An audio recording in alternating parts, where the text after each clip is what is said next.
merci d'être toujours aussi nombreux pour ce troisième panel de cette journée qui est décidément très dense. Donc ce qu'on va faire ici, c'est essayer de rendre plus tangibles et concrets les problèmes d'une définition partielle et biaisée de l'antisémitisme à partir de différents cas européens. On a vu en particulier depuis la guerre à Gaza que la solidarité avec les Palestiniens n'a pas de frontières, mais on voit aussi que la répression de cette solidarité, notamment à travers le détournement de la lutte contre l'antisémitisme, n'a pas de frontières non plus. Et donc c'est ce qu'on va voir maintenant donc à partir de 3 exemples nationaux, donc l'Allemagne, la France et la Belgique. Donc pour ce tour d'horizon partiel, on a le plaisir d'accueillir Sonia Combe, qui est historienne et chercheuse associée au Centre Marc Bloch de Berlin. Sonia est notamment l'autrice d'un article paru dans Le Monde diplomatique l'an dernier, intitulé « Peut-on critiquer Israël en Allemagne ?» On a également le privilège de compter à distance sur la présence de Dominique Vidal, qui est donc journaliste et essayiste français, auteur de nombreux livres et articles sur le Proche-Orient, notamment le livre « Antisionisme égale antisémitisme », point d'interrogation, réponse à Emmanuel Macron, qui est paru en 2018. Et donc Dominique reviendra sur le cas français. Et enfin, Henri Goldman, qui est politiste et militant antiraciste bien chez nous, et voilà, qui est membre de l'Union des progressistes juifs de Belgique, et également cofondateur de la revue Politique. Donc avant de donner la parole à nos intervenants, je voulais brièvement dire un mot sur la dynamique qui est à l'œuvre au niveau européen, en soulignant notamment que la Commission européenne est un vecteur important de l'amalgame entre la critique légitime d'Israël et l'antisémitisme. Elle intègre notamment la définition de l'IHRA, avec tous les problèmes que cette définition comporte et qui ont été soulignés dans le précédent panel. On peut également citer le rôle de la coordinatrice européenne de la Commission pour la lutte contre l'antisémitisme, l'allemande Katharina von Schnurbein, qui répercute régulièrement les attaques israéliennes contre le mouvement de solidarité avec la Palestine, notamment en accusant d'antisémitisme le mouvement BDS. Et enfin, dire un mot sur la stratégie européenne de lutte contre l'antisémitisme et pour la protection de la vie juive, qui a été adoptée en 2021 par la Commission européenne. Et donc celle-ci repose non seulement sur la définition de l'IHRA, mais ce qui me semble encore plus grave, elle associe étroitement le gouvernement israélien à sa mise en œuvre et à son évaluation. Donc le texte de la stratégie dispose notamment qu'Israël est un partenaire essentiel de l'Union européenne, notamment dans le cadre de la lutte mondiale contre l'antisémitisme. L'Union européenne s'efforcera de renforcer encore le séminaire de haut niveau entre l'Union européenne et Israël sur la lutte contre le racisme, la xénophobie et l'antisémitisme, organisé chaque année par les deux parties, en mettant l'accent sur le suivi opérationnel. Donc on a déjà abordé hier soir et ce matin à quel point il est problématique d'associer Israël à la lutte contre l'antisémitisme. On a vu de nombreux cas où Israël a montré que s'il devait choisir entre la lutte contre le racisme anti-juif et la défense de son régime d'apartheid, le gouvernement israélien n'hésitait pas longtemps. On peut citer notamment les déclarations révisionnistes de Benjamin Netanyahou, selon lesquelles Hitler n'aurait pas voulu réellement tuer les juifs, mais qu'il l'aurait fait sur les conseils du grand mufti de Jérusalem. On peut citer aussi les nombreux liens entre Netanyahou et les régimes d'extrême droite européens qui comportent de fortes composantes antisémites. Donc un exemple particulièrement frappant, il y a une campagne de fort relent antisémite contre George Soros de la part de Viktor Orban en Hongrie. Et qu'est-ce que Netanyahou a fait à ce moment-là? Il a apporté son soutien à Orban contre l'avis des communautés juives hongroises locales. Et donc à la lumière de ces faits, on voit que lutter contre l'antisémitisme avec Israël, c'est un peu comme combattre le feu avec des pyromanes, pour citer le titre d'une tribune qui a été co-signée par certains organisateurs de l'événement aujourd'hui. Et donc je vais terminer cette introduction en pointant le fait qu'il y a une forte pression pour que les États membres de l'Union européenne adhèrent à cette stratégie européenne problématique. Et ce dont parlera sans doute Henri pour le cas du parcours législatif de l'adhésion à la stratégie européenne de lutte contre l'antisémitisme au Parlement bruxellois, avec, une fois n'est pas coutume, un dénouement qui a été plutôt encourageant. Voilà, donc sans plus attendre, je vais donc donner la parole à nos intervenants. Je propose d'aller de la situation nationale la plus catastrophique à la moins catastrophique, donc en commençant par l'Allemagne et en finissant par la Belgique. Donc la parole est à toi, Sonia. Oui, d'accord. C'est bon. Bien, alors écoutez, d'abord, je voulais dire que je suis très content de vous voir si nombreux dans une atmosphère tout à fait pacifique. Je ne suis pas sûr qu'à Berlin ça se passerait comme ça, mais c'est très bien, je vous félicite. Voilà, alors on en a parlé ce matin, on a parlé de la biennale, je vais quand même recommencer parce que je trouve que c'est passé quelque chose de très important. Elle avait commencé sous le mot d'ordre « No Racism, no AfD ». AfD, c'est l'extrême droite, hein, Alternative für Deutschland. C'était un mot d'ordre sur lequel tout le monde était d'accord. On ne voulait qu'il y ait aucun député de l'AfD qui soit présent à l'ouverture, opening, de la Biennale. Bien, cette année, donc, c'était la 74e édition, si je puis dire, de la Biennale. Cette année s'est achevée, en revanche, sur plusieurs interventions, à part bien commencer, dénonçant la situation d'apartheid en Israël et le pilonnage de Gaza.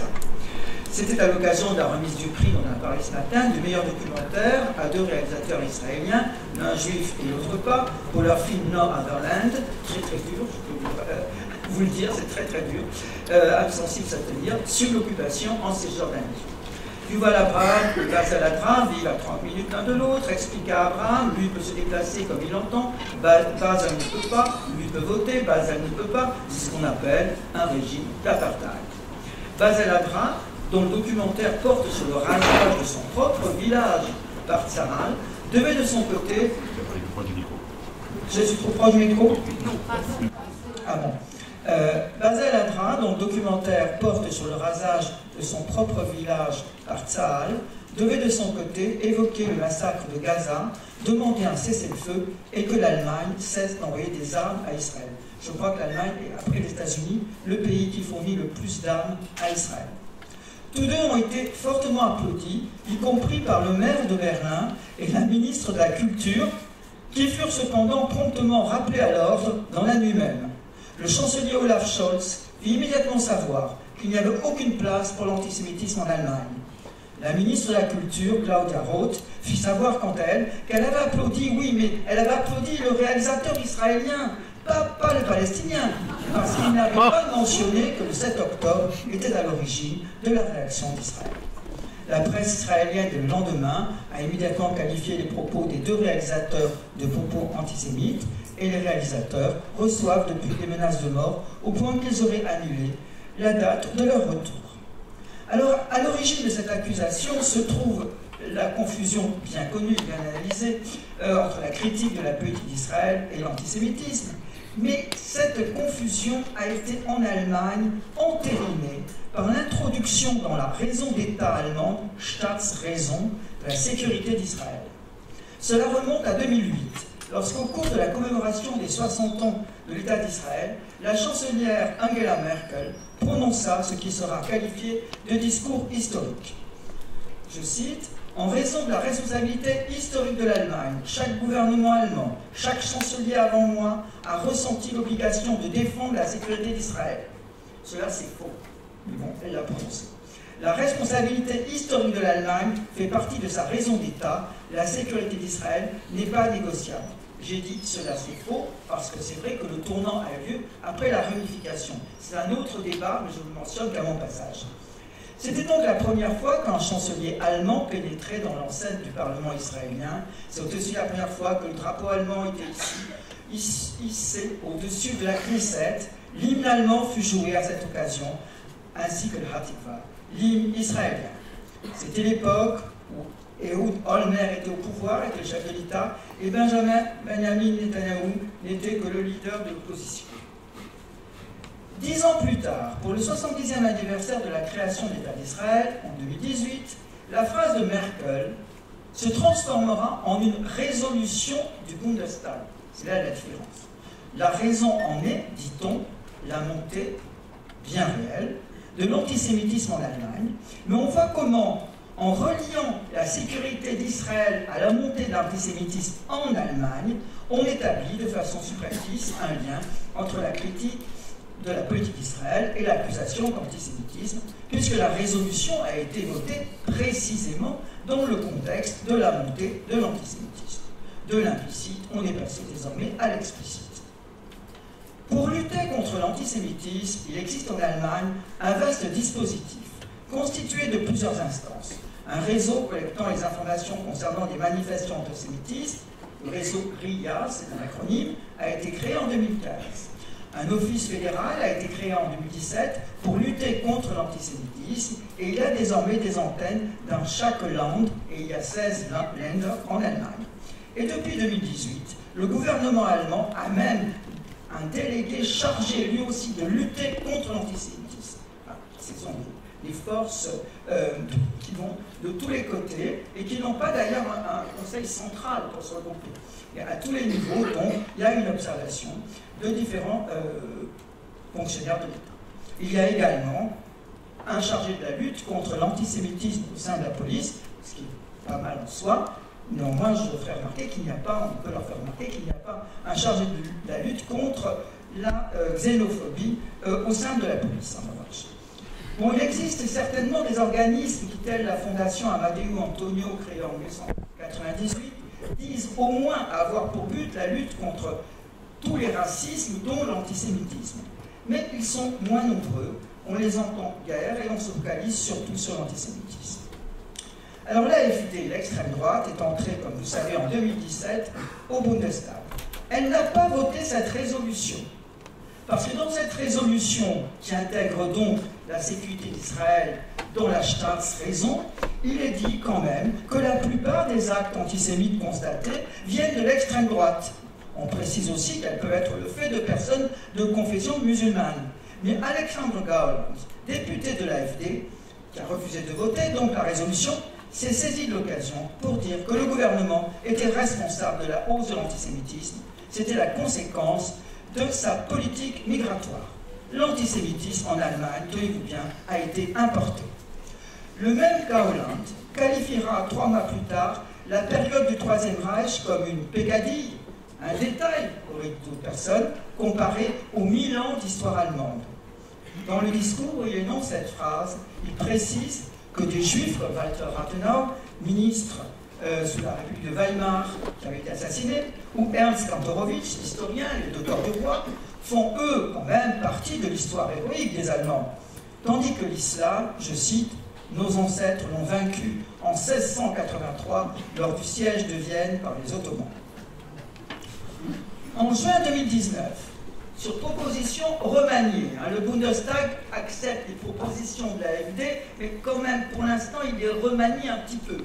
Sur proposition remaniée de l'AfD, le Bundestag condamne la campagne Boycott, Divest, Non-Sanctions, dont personne ne connaissait l'existence en Allemagne jusqu'à ce moment-là, BDS, donc, qui appelle, comme vous savez, au boycott des produits commerciaux et de production artistique intellectuelle provenant d'Israël.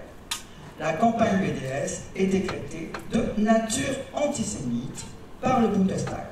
Alors là, on entre encore davantage dans la confusion, critique d'Israël, équivaut à de l'antisémitisme. Mais cette décision, surtout, est assortie, c'est ça qui est très ennuyeux, de menaces de suppression de crédit à toute institution académique ou artistique qui inviterait quiconque soutiendrait la campagne BDS. Cette disposition a cependant été jugée anticonstitutionnelle par la Cour constitutionnelle de Stuttgart, mais elle continue à fonctionner comme une épée de Damoclès sur toute manifestation. Je vais donner quelques exemples. En 2019, l'historien Peter Schäfer, alors directeur du musée juif de Berlin, a démissionné sous la pression conjuguée du Conseil central des Juifs et de l'ambassade d'Israël en Allemagne pour avoir officiellement laissé passer un tweet sur le site du musée contestant la nature antisémite de la campagne BDS. En fait, il a surtout été critiqué pour avoir organisé une exposition sur Jérusalem intitulée « La ville des trois religions » qui avait fortement déplu au gouvernement israélien et, paraît-il, à Netanyahou en personne, je ne sais pas, je n'ai pas eu l'écho qu'il ait visité cette exposition, enfin il ne l'a pas aimé en tout cas. Le Conseil central des Juifs s'est alors félicité que la personne qui a succédé à Peter Schäfer, qui lui a démissionné, soit juive. De fait, la plupart des institutions, c'est ce que j'avais écrit dans le papier l'an dernier, j'avais fait une petite enquête, la plupart des institutions concernant tout ce qui, de près ou de loin, a quelque chose à voir avec les juifs, sont à ce jour dirigées par des personnes d'origine juive, de préférence des femmes, de préférence formées à Yad Vashem en ce qui concerne les musées et autres lieux de mémoire, de préférence israélienne. Certaines de ces personnes sont qualifiées pour ce travail, d'autres le sont moins. Elles aussi, d'ailleurs, travaillent sous haute surveillance. Les cas où cette épée de Damoclès a fonctionné sont légion. Rappelons encore le cas célèbre en 2020 oui, 2020, du philosophe Achille Mbembe, des invités au prétexte que dans l'un de ses livres, qui venait juste d'être traduit en allemand, il avait établi un parallèle entre l'apartheid en Afrique du Sud et la situation des Palestiniens en Israël. Achille Mbembe a décidé que maintenant il ne mettrait plus jamais un pied, il boycotterait l'Allemagne, si on peut dire, tellement il avait été choqué par la violence le concernant à cette époque. En 2022, la conférence Hijacking Mary, The Holocaust and the New Right, organisée par le Forum Einstein de Potsdam et le Centre de recherche sur l'antisémitisme à Berlin, est fortement critiquée. Cette conférence entendait dévoiler les arrière-pensées de l'extrême droite allemande qui se présente comme le meilleur soutien de l'État d'Israël. Ainsi que devait l'expliquer la directrice du Forum Einstein, Susan Neiman, l'AfD a bien compris la stratégie de Steve Bannon, ancien conseiller de Donald Trump, qui consiste à défendre Israël pour mieux s'autoriser à promouvoir une politique anti-migratoire et raciste. Le soutien à Israël sert de cache-sexe à la xénophobie de l'AfD. Le même été, en 2022, on assiste au, entre guillemets, scandale de la documenta de Kassel, où des œuvres d'artistes indonésiens caricaturent les services secrets étrangers, dont le Mossad, qui ont soutenu la dictature de Suharto. Une enquête a lieu, 3 œuvres ont pu être qualifiées sur plus de 1500, ont été qualifiées d'antisémites. J'en ai vu une, c'est vrai que c'était antisémite, bon, il faut le reconnaître. Mais ces 3 œuvres sur plus de 1300, en plus on n'a pas discuté avec les artistes, c'est ça qui était lamentable. Mais ces 3 œuvres sur plus de 1500 donc discréditeront l'ensemble de la manifestation jugée, figurez-vous, antisémite. En 2023, la commémoration d'un Nakba étant interdite en Allemagne, pour ne pas courir le risque d'être taxé d'antisémitisme, le présidium de l'Evangelischer Kirchentag, le conseil des églises luthériennes, a refusé l'autorisation d'une expo sur la Nakba, alors qu'elle l'avait autorisée un peu auparavant. Lorsque les manifestations contre la réforme de la justice ont commencé devant la Knesset en janvier 2023, alors que le New York Times et même Le Monde couvraient assez bien le sujet, le New York Times avait des grandes photos, Le Monde couvrait aussi relativement bien le sujet, il n'y avait guère que des entrefilés, et encore dans la presse allemande. Ce n'est qu'à partir de juillet, lorsque les manifestations étaient vraiment importantes, que les articles un peu plus importants ont commencé à être publiés dans la presse allemande. Bien, alors, depuis, on ne cesse de voir des annulations d'invitations à exposer, à enseigner, à présenter un ouvrage. Un mot est de plus en plus utilisé en allemand, ils aiment bien utiliser le terme anglais, gecancelt. En septembre 2023, on relevait 59 manifestations gecancelt en 2 ans, en moins de 2 ans même. Alors on se doute bien qu'après le massacre commis le 7 octobre par le Hamas, la surveillance s'est accrue. C'est une surveillance où on scrute les propos, les cœurs et les reins des intervenants.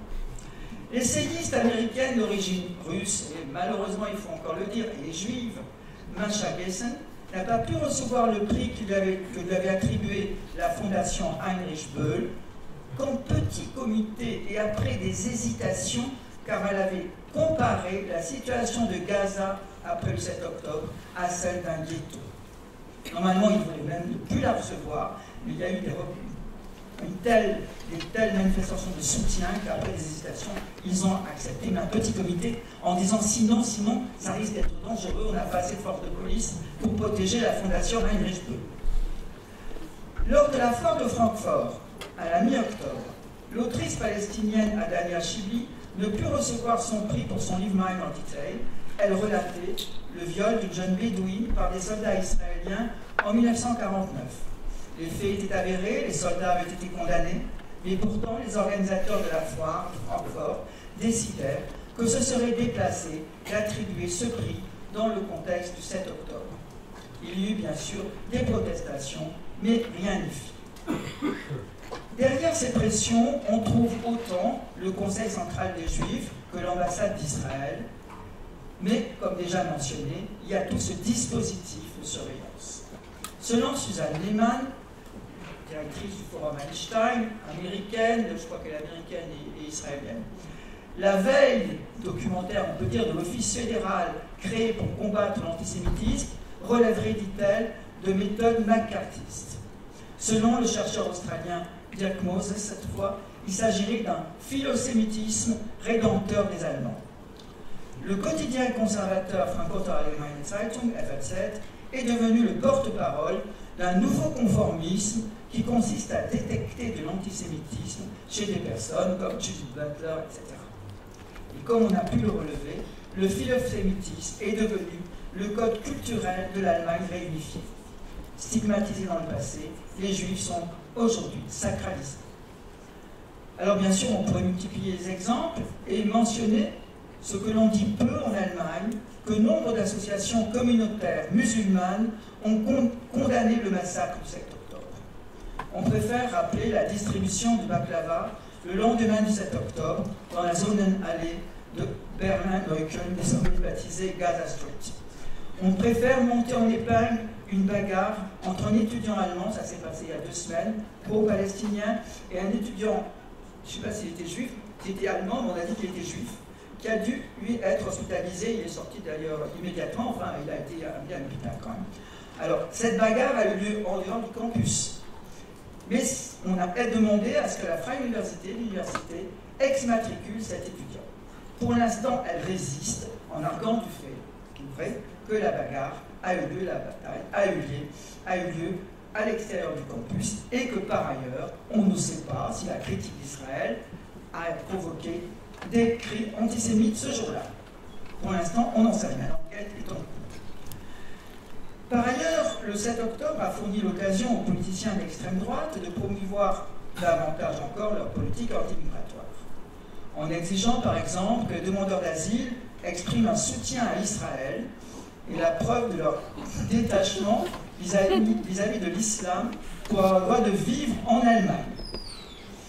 À Potsdam, le 10 janvier dernier, s'est déroulée une rencontre non officielle entre gens de droite, d'extrême droite, prévoyant un plan de renvoi dans leur pays d'origine des réfugiés ou même des gens d'origine étrangère naturalisés qui n'accepteraient pas les conditions évoquées plus haut.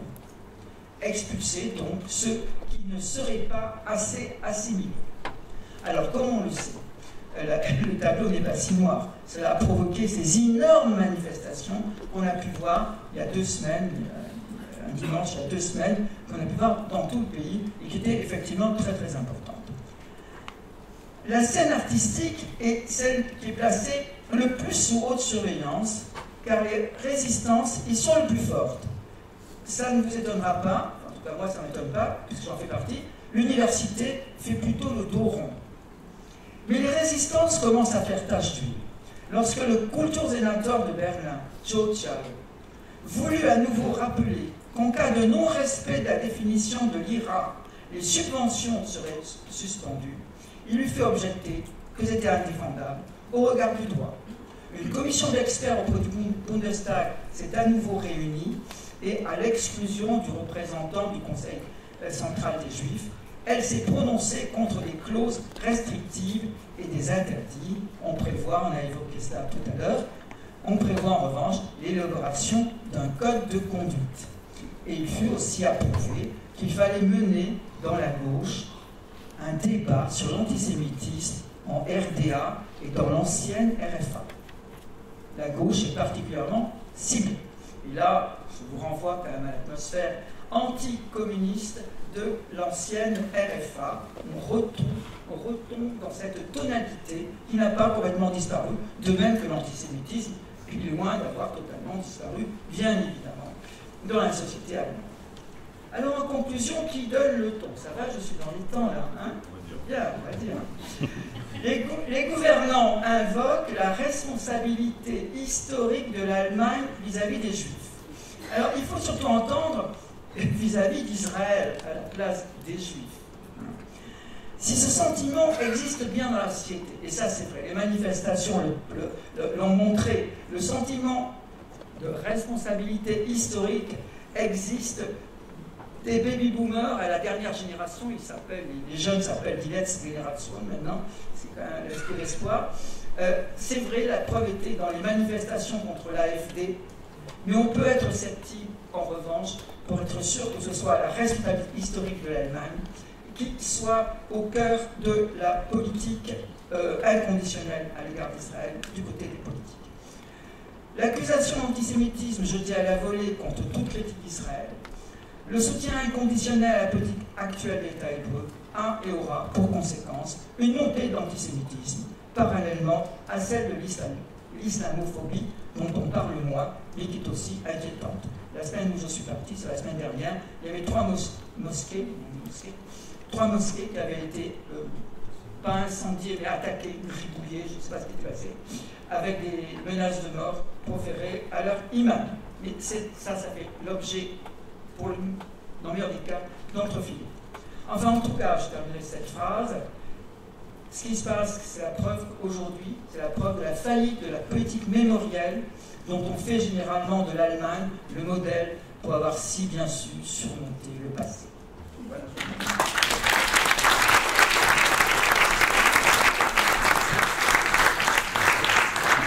Merci Sonia.